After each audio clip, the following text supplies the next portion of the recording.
ठहरिए राजकुमार ध्रुव, आप अंदर नहीं जा सकते। क्यों नहीं जा सकता? मुझे पिता महाराज से मिलना है। महाराज का आदेश है कि अंदर किसी को न आने दिया जाए। मैं राजकुमार हूँ और मेरा आदेश है कि मुझे अंदर जाने दिया जाए। सूर्य के प्रकाश को धरती पर पहुँचने से कोई नहीं रोक सकता। पिता और पुत्र के बीच में कोई नहीं आ सकता। हम महाराज के आदेश।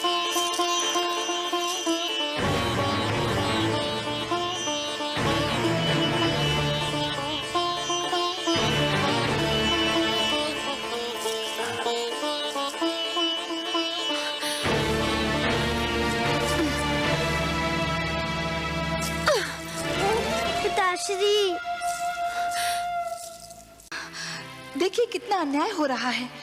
सुरुचि ने कितनी निर्ममता से उस नन्हे से बालक का हृदय तोड़ दिया।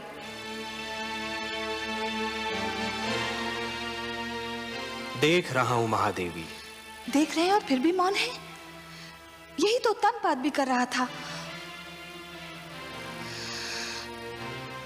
मैं तो देवलोक की हूं।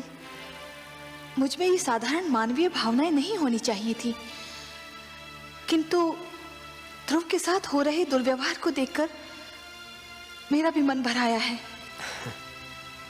आपका मन इसलिए भर आया है देवी कि आप स्वरूप में नारी हैं और हर नारी में एक माता छिपी होती है। दया, करुणा और ममता नारी की विशेषताएं हैं। नारी तो सुरुचि भी है त्रिलोकीनाथ, किंतु विश्वास नहीं होता कि इतने सुंदर नारी का मन इतना कठोर भी हो सकता है। हर वस्तु जो चमकती है वो कुंदन नहीं होती देवी। आवश्यक नहीं कि हर सुंदर स्त्री का मन भी कोमल हो। सुरुचि लालसा की मूर्ति है, परंतु ध्रुव के साथ जो कुछ हो रहा है उसमें सारा दोष सुरुचि का नहीं है। सबसे बड़े दोषी तो महाराज उत्तानपाद हैं। परिवार मानव समाज की सबसे छोटी परंतु सबसे महत्वपूर्ण इकाई है। हमने पृथ्वी पर रहने वालों के लिए कुछ नियम दिए हैं और उनके अनुसार एक पिता परिवार का स्वामी होता है। पुत्र को प्यार देना, उसका संरक्षण करना पिता का कर्तव्य है। परंतु महाराज उत्तानपाद सुरुचि की सुंदरता पर मोहित होकर अपने कर्तव्यों से मुख मोड़ रहे हैं देवी।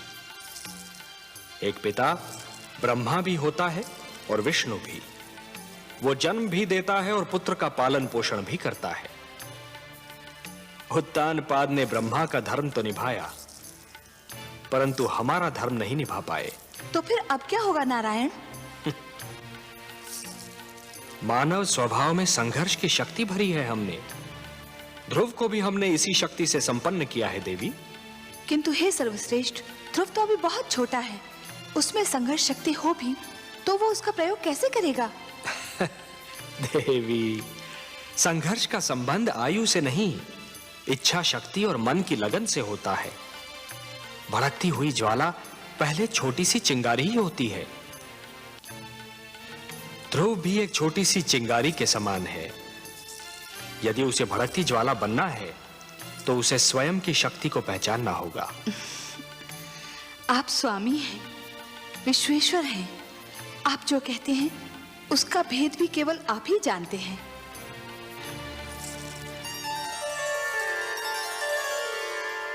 अब तो भगवान ही तुझे महाराज की गोद में बिठा सकते हैं।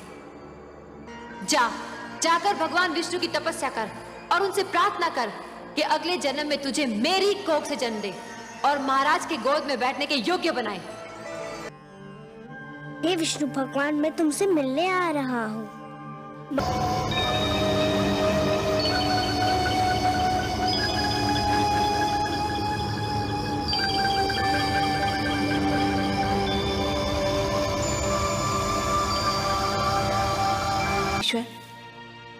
किंतु आज्ञा हो तो एक बात कहूं? आप तो हमारी अर्धांगिनी हैं। हमसे कुछ कहने के लिए आपको हमारी अनुमति और आज्ञा की आवश्यकता नहीं है देवी। कहिए, अवश्य कहिए। यदि ध्रुव पर राह में कोई संकट आया तो मैं चुप नहीं रहूंगी। मैं इस खेल में कूद पड़ूंगी और आप मुझे रोकिएगा मत। नहीं रोकेंगे, परंतु एक बात का ध्यान तो आपको भी रखना होगा देवी। कौन सी बात? कि नियमों को बनाने वाले स्वयं उनको तोड़ा नहीं करते। मैं समझी नहीं त्रिलोकीनाथ। मानव के भाग्य विधाता ब्रह्मा है। आप ब्रह्मा के लिखे को बदलने की चेष्टा न कीजिएगा देवी। ध्रुव हमको ढूंढता हुआ आ रहा है और इस राह में उस पर वही बीतेगी जो ब्रह्मा ने उसके भाग्य में लिख दी है। वो हम तक पहुंच पाएगा या नहीं, ये तो केवल ब्रह्मा ही जाने।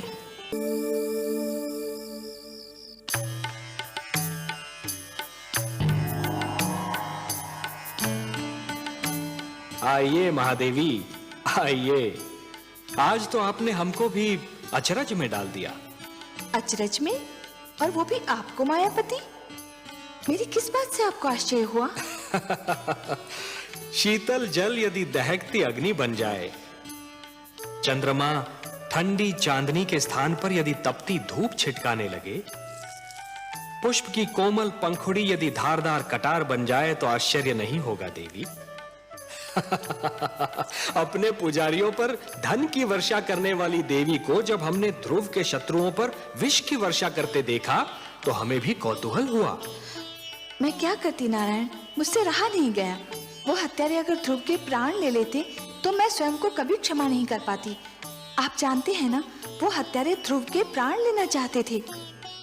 जानता हूं। सोचकर व्याकुल हो रही हूं कि ध्रुव के दृढ़ निश्चय का क्या परिणाम होगा। याद रखो उत्तानपाद, यदि पुत्र वियोग में मेरी पुत्र वधू को कुछ हो गया तो तुम मेरे शाप से नहीं बच पाओगे। पिताश्री सुनिए तो सही। मैं कुछ नहीं सुनना चाहता। पिताश्री, पिताश्री मुझे इतना कड़ा डंडा दीजिए पिताश्री।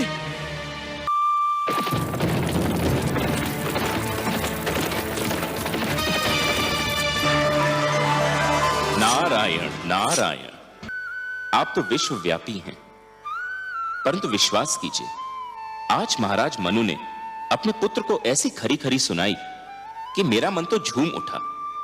उत्तानपाद पर सुरुचि की मोह माया का जो रंग चढ़ा हुआ था वो तो ऐसे उतर गया जैसे बरखा की बौछार पड़ने से वृक्ष पे जमी धूल उतर जाती है। मनु ने वही किया जो एक परिवार के सर्वे सर्वा को करना चाहिए था। नई पीढ़ियां जब अकारण ही आवेश में आकर अपने पूर्वजों के बनाए हुए अच्छे नियम तोड़ने लगे, सुंदर परंपराओं का त्याग करने लगे और अपने संस्कारों से विमुख होने लगे, तो बड़ों का कर्तव्य है कि उन्हें भटकने पर टोकें, पतन से रोकें। जिस प्रकार एक अंकुश मदमस्त हाथी को अनियंत्रित होने से रोकता है, उसी प्रकार बड़ों का उपदेश छोटों को भटकने से रोकता है। परंतु मुझे आश्चर्य तो इस बात पर हुआ कि उत्तानपाद चुपचाप सिर झुकाए अपने पिता की फटकार सुनता रहा। इसमें आश्चर्य की कोई बात नहीं है देवर्षि। जिस प्रकार देर तक सोने वाले को सूर्य की तीव्र किरणें जागने के लिए विवश करती हैं, उसी प्रकार मनु के कटु वचन ने उत्तानपाद को झिंझोड़ना चाहा था। और पुत्र को भी पिता का इसी प्रकार आदर करना चाहिए, क्योंकि पिता ने पुत्र से अधिक जीवन जिया होता है। पिता के अनुभव पुत्र के अनुभवों की तुलना में कहीं अधिक विशाल, अधिक व्यापक और समय की कसौटी पर अधिक खरे उतरे हुए होते हैं। देवर्षि, नवीन पीढ़ियों को भी यह जान लेना चाहिए कि जीवन मार्ग पर उनके पहले के यात्रियों, उनके पूर्वजों के पदचिन्ह उन दीपकों के समान हैं जो उन्हें सही राह दिखाते हैं। मनु ने उत्तानपाद को उचित मार्ग दिखाया। हो तो मानव जाति में चुनौतियां स्वीकार करने की क्षमता ही समाप्त हो जाए। हर पग पर सरलता मिली तो मानव जीवन बहुत कठिन हो जाएगा देवर्षि। जूझने दीजिए उन दोनों को अपने संघर्षों से। उन्हें पता तो चले कि जीवन की कठिनाइयों से हर व्यक्ति को स्वयं ही उलझना पड़ता है और स्वयं ही उनके समाधान ढूंढने पड़ते हैं। वह तो ठीक है प्रभु, ध्रुव का मार्गदर्शन कौन करेगा? आप करेंगे देवर्षि, ध्रुव का मार्गदर्शन आप करेंगे। मैं? हाँ, आप। वैसे भी सारे विश्व को विष्णु का पता तो आप ही बताते हैं। इन तीनों लोकों में आपसे बड़ा मार्गदर्शक और कौन हो सकता है मुनिवर? ध्रुव का मार्गदर्शन आप ही को करना होगा। आपका कथन मेरे लिए आदेश के समान है प्रभु। नमो भगवते वासुदेवाय। ओम नमो भगवते वासुदेवाय। ओम नमो भगवते देवाय। ओम नमो भगवते वासुदेवाय। ओम नमो भगवते वासुदेवाय। ओम नमो भगवते वासुदेवाय। ओम नमो भगवते वासुदेवाय। ओम नमो भगवते वासुदेवाय। ओम नमो भगवते वासुदेवाय। नारायण नारायण। आइए देवर्षि आइए, स्वागत है आपका। बताइए, तो क्या आपकी कृपा दृष्टि हुई ध्रुव पर?